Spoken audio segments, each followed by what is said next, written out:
안녕하세요, 크립토피아입니다. 오늘의 코인 정보 공유해 보도록 하겠습니다. 저희 채널 구독과 좋아요 눌러주는 센스 잊지 말아주시고요. 오늘은 시장 상황과 리플 XRP 소송 브리핑 드리겠습니다. 브리핑 시작에 앞서서 영상 하단 고정 댓글에 보시면 저희 소통방으로 들어오실 수 있는 링크가 있습니다.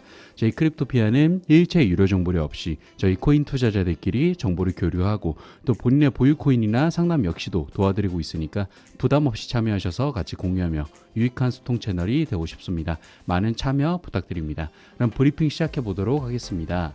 일단 시황 브리핑부터 드려보겠습니다.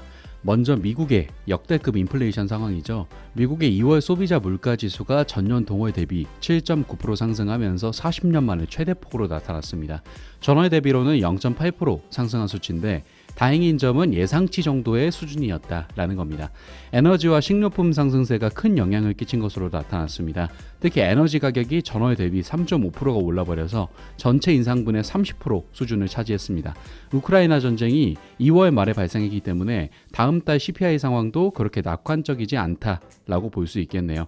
하지만 또 비관적으로만 바라볼 수도 없는 게 에너지와 식료품 가격이 많이 오르긴 했지만 이건 연준이 통화 정책으로 제어하기 어려운 만큼 이런 걸 제외하고 바라볼 경우에 특히 CPI만 바라보면 인플레이션이 높긴 하지만 가속도가 붙는 곳으로 바라볼 수는 없다라는 소리도 나오고 있습니다.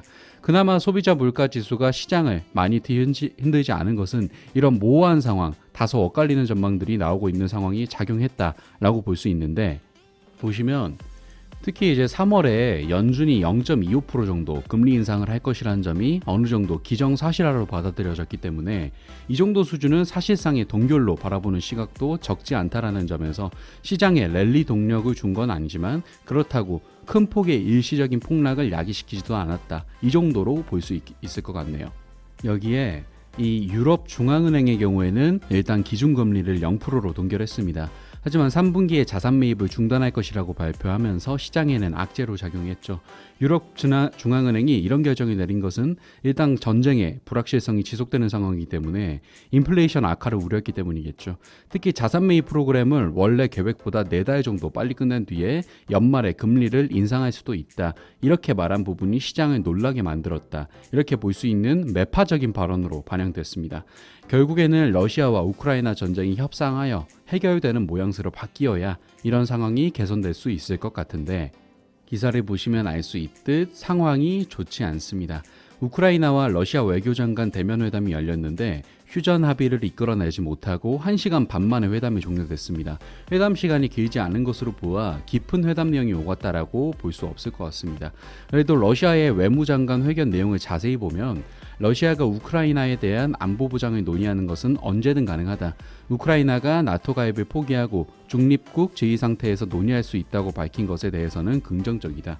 특히 젤렌스키 대통령과 푸틴 대통령이 정상회담과 관련해서 회담을 위한 회담을 하지 않을 것이다. 이렇게 말하면서도 푸틴은 한 번도 정상회담을 거부한 적은 없다. 이런 식으로 여지를 남기기도 했죠. 일단 휴전에 대해 직접적인 논의가 나오거나 그런 것은 아니어도 몇 가지 긍정적인 시그널을 포착할 수 있었다 정도로만 바라보시면 될 것 같네요. 시장 상황은 여기까지 해서 마무리하고 리플 브리핑 드리겠습니다. 리플 CEO인 브래드 갈링하우스가 이번엔 CNBC에 출연해서 SEC를 바보 취급해서 주목받고 있습니다. 리플 CEO는 바이든 행정명령이 리플에게는 기회가 될 것이다. 기대를 뛰어넘어 희망을 주는 내용이다. 그동안 분산된 규제 접근이 문제였는데 미국의 경쟁력을 위한 보지 못한 솔루션이 나올 것이다. 이렇게 기대감을 내보였죠. 그러면서 바로 SEC에 대해 험담을 했는데 말하기를 SEC 혼자서 문제를 결정해서는 안 된다. 이 사람들은 너무 느리게 움직인다. 라고 대놓고 말해버렸습니다. 그는 특히 일본과 싱가포르, 영국, 스위스 등에서는 기업과 투자가들이 불확실성 없이 블록체인과 암호화폐 기회를 추구하고 있다. 규제가 명확하기 때문이다. 이렇게 핵심을 다시 한번 꼬집어줬습니다. 그러면서 소송에 관련해서는 우리는 재빠르게 움직이면서 SEC의 의도를 좌절시켰고 SEC는 스스로 발목을 잡았다.